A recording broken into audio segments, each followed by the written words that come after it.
What's up guys, Byron CV. Mabilisan lang. So yung napansin ko kasi pag nagpe-preno ako sa harap, yung brake light natin sa likod hindi na gumagana. Ayan o.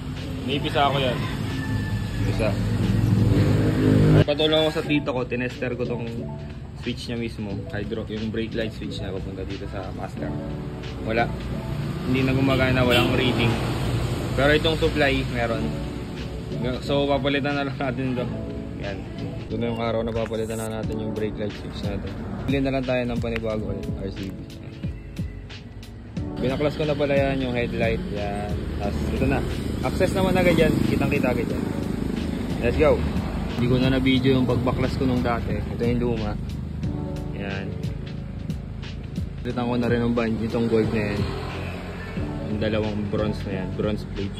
May kasamang ganyan eh. Pinalitan ko na rin. So gagawin nyo lang, higpitan nyo lang yan. Basta pagkatapos nyo magkabit ulit nito, bleed na naman kayo nyan. Bleed sa caliper.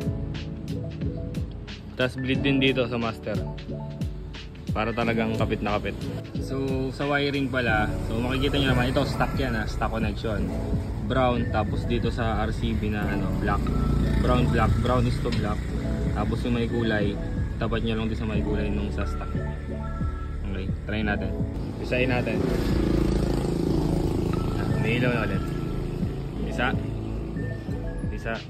Isa. Bibleed na lang natin to. Okay na yan. Let's go. Ganun pa rin naman yung pag-bleed natin sa master. Kahit mapa master man yan or mapa sa caliper, ganun lang. Kunyari ito, diba nakabukas yan, tapos nakalock pa to, nakasara pa, pigayin yung ganyan, sabay habang nakapiga, luwagan nyo.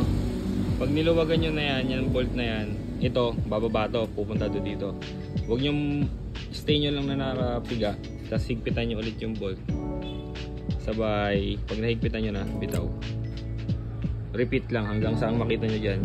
Puro constant, puro liquid na ilalabas, wala na mga air pockets na, ayun, gano'n lang.